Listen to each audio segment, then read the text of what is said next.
bonsoir à toutes les personnes que je n'ai pas eu le plaisir de saluer. Et puis surtout, un grand merci d'être venus aussi nombreux. Cela prouve que l'intérêt de la chose publique a encore un sens. Et c'est tant mieux parce que de moins en moins de gens s'intéressent aux affaires de la commune. Et c'est vrai que c'est important pour nous tous parce que c'est notre quotidien et c'est vraiment une chose très importante. Merci aux élus des autres communes qui sont venus aussi ce soir. Je suis très touché. Et puis aussi, merci à M. Gabriel Tambon qui était là encore il n'y a pas très longtemps, qui s'est excusé parce qu'il y avait une autre réunion et qui nous accueille ce soir dans cette belle salle du plan du Cassier, qui d'ailleurs est la salle de l'intercommunalité. C'est-à-dire que quand l'intercommunalité a une réunion importante à organiser, c'est ici qu'elle se passe. Alors, juste une précision, comme ça on n'en parlera plus après. Pourquoi cette salle? Pourquoi pas au Bossé? Alors, une fois de plus, le diktat insupportable égocentrique de notre maire a frappé, puisque je suis allé le voir pour avoir une salle en août, et il m'a dit que c'était compliqué parce que les textes de loi n'étaient pas encore sortis, et que compte tenu de tous ces éléments, il serait souhaitable de téléphoner d'abord à son avocat, de lancer une consultation juridique pour voir si il lui était possible de nous prêter une salle. Alors, je peux vous dire que cette possibilité existe dans le Code général des collectivités territoriales et on n'a pas besoin de téléphoner à son avocat si on veut prêter une salle à une association, parce que je vous rappelle que nous sommes association. Donc, ça s'est passé exactement comme ça. Donc, j'ai donc envoyé une lettre recommandée au maire, avec copie au préfet, en lui expliquant simplement la situation. Et puis, comme par hasard, nous avons été convoqués à un conseil municipal le 9 octobre, c'est-à-dire la semaine dernière, et il y avait au conseil municipal du 9 octobre, en première question de l'ordre du jour, mise à disposition gratuite des salles dans le cadre de la campagne des municipales. Et comme par hasard toujours, le maire a organisé sa réunion de lancement de campagne le 11. Donc, la loi, elle est pour tout le monde. Comme disaient nos amis latinistes, dura lex, sed lex. Mais de toute façon, on a déposé tous ces éléments auprès des autorités compétentes, chargées de respecter, de faire surveiller et de faire respecter la loi. Donc, la salle est un bien commun, elle appartient à tous. Et une fois de plus, nous avons été victimes du tempérament, on va dire, fougueux de notre premier magistrat. Voilà. Alors, comment va se dérouler la soirée? La soirée va se dérouler en plusieurs temps. Bon, premièrement, je vais vous parler de la chose la plus importante de la soirée, c'est-à-dire de moi, puisqu'il faut que je me présente. Je vais vous parler de l'actualité. L'actualité, pourquoi l'actualité? Parce que vous verrez qu'au cours de la dernière semaine, les 5 ou 6 événements qui se sont produits et qui nous concernent au moins indirectement, voire très indirectement, sont assez significatifs de la façon dont nous, on prend en place notre campagne. Je vais revenir sur la méthode et les résultats et les thèmes choisis de la concertation que nous avons lancée et où vous avez reçu, je pense, en tous les cas j'espère, il y en a quelques-uns ici, si vous ne l'avez pas reçu, le questionnaire pour que vous puissiez nous répondre et nous aider à bâtir avec vous un programme. On n'a pas l'intention de vous imposer quoi que ce soit, on n'a pas le droit de vous imposer, en revanche on a le droit de vous écouter, le devoir de vous écouter pour faire au mieux pour la commune. Ensuite, je parlerai rapidement des premières estimations, vous savez c'est comme aux 20h à la Sofres, on a des premières estimations de résultats. Donc on a eu des premières estimations de résultats assez significatives dans plusieurs domaines. Et on traitera essentiellement de 3 domaines que je citerai parce que nos collègues de l'équipe ont travaillé dessus. Et je demanderai à 2 d'entre nous d'intervenir parce que, vous le verrez, ce sont les sujets qui ont le plus intéressé à ce jour nos citoyens. Ça ne me surprend pas. C'est les impôts.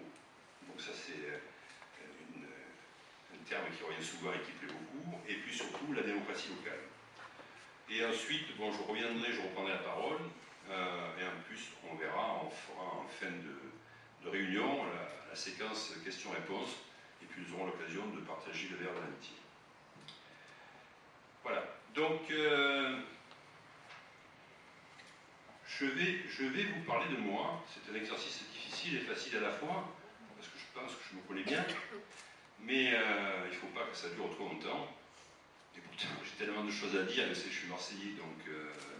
Alors je commence par ça, je suis marseillais d'origine, et j'allais dire je suis marseillais d'origine comme presque 50% de la population des Beaux-Sétang, puisqu'on s'aperçoit qu'il y a une cinquantaine d'années, une quarantaine d'années, quand on est arrivé, il y avait moins de 3 000 habitants, aujourd'hui on est presque 10 000 habitants, et que la colonie, entre guillemets, marseillaise a été assez nombreuse, parce que c'était pas loin de Marseille, parce que c'était la campagne, parce que c'était le terroir, parce que ça nous plaisait beaucoup. Donc on est là depuis plus de 40 ans. Ma famille fréquente l'intercommunalité, la Cadière, Bandol, le Bossé depuis près de 70 ans. Et en fait, on s'aperçoit qu'on est 4 générations à être sur le territoire, ce qui explique l'évolution exceptionnelle que je disais, c'est-à-dire qu'en peu de temps, la commune a évolué de manière très significative. Et pourtant, il ne faut pas se laisser surprendre et avoir ce souci d'humilité que nous devons avoir vis-à-vis des nouveaux arrivants, parce que c'est pas parce qu'on est là depuis 40 ans ou 70 ans, de père en fils, qu'il faut ne pas ignorer nos amis jeunes arrivants, puisque près de 70% de la population sont là depuis peu de temps. Alors mon parcours professionnel et universitaire, bon, je suis universitaire, j'ai une maîtrise en droit privé, je suis diplômé de l'Institut des assurances d'Aix-Marseille, dont je suis devenu administrateur. Je suis diplômé d'un diplôme international nord-américain de Chicago. J'ai un parcours professionnel au sein d'un groupe d'assurance internationale et j'ai exercé plusieurs fonctions. C'est le propre des grands groupes, ça c'est de pouvoir avoir dans une même maison des postes différents. Je suis juriste de formation. J'ai eu plusieurs postes de responsabilité. J'ai eu un poste de développement commercial. C'est qu'en assurance, pour voir si on est bon, même avec un excellent juriste, il faut voir si on sait vendre des contrats d'assurance. Donc ça, c'est important. Ensuite, j'ai eu des responsabilités de ressources humaines, de contrôle de gestion, et j'ai occupé, jusqu'à très peu de temps encore, des postes de responsable de direction du groupe Alliance International au niveau européen. Alors, au-delà de tout ça, j'ai aussi d'autres engagements plus associatifs, puisque je suis fondateur et administrateur d'un fonds de dotation d'insertion, c'est le premier fonds de dotation qui a été créé en France, et dont je suis administrateur. Donc ça aide à des jeunes qui veulent créer une entreprise et qui veulent conduire un projet. On peut les aider à mener leur projet à terme. Je suis aussi vice-président de PACAR Pour Demain. PACAR Pour Demain, c'est une association internationale qui regroupe en fait en 2 mots les entreprises du CAC 40 et qui s'occupe de développement durable. Je suis intervenant et membre du jury à Euromed, à l'École supérieure de commerce de Marseille. Et aussi, je suis engagé, ou j'ai été engagé, puisque j'ai cessé cette activité, je ne pouvais pas, comme disait mon épouse, tout faire, pendant 16 ans auprès d'une œuvre caritative internationale de qualité. Et à ce titre, j'ai pu faire offrir par l'intermédiaire de mon entreprise plus de 1000 ordinateurs en région PACA et plus de 100 sur le territoire intercommunal. Voilà. Au-delà de ça, bien sûr, je suis élu. Je suis un élu du territoire. Je suis élu depuis 13 ans. J'ai été élu la première fois en 2001 sur la liste de Madame Josette Ponce. Je suis actuellement conseiller municipal indépendant. Et j'emploie toujours la même détermination pour m'occuper des affaires de la commune, parce que j'ai un peu la chose publique en moi depuis longtemps, et ça m'intéresse beaucoup. Alors, au-delà de cet engagement professionnel, associatif, institutionnel, il faut aussi que je vous parle de l'élément où, un des éléments, si ce n'est pour moi l'élément le plus important du triptyque de la réussite. Vous savez, quand on dit qu'il faut réussir, il faut avoir cet équilibre, qui est pour moi ma famille.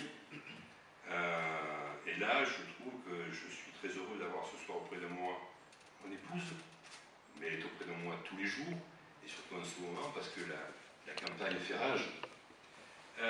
Et puis mes 2 fils, qui sont très engagés dans des professions, des métiers très compliqués et très, très valorisants, et qui m'ont fait le plaisir de travailler ce soir avec moi.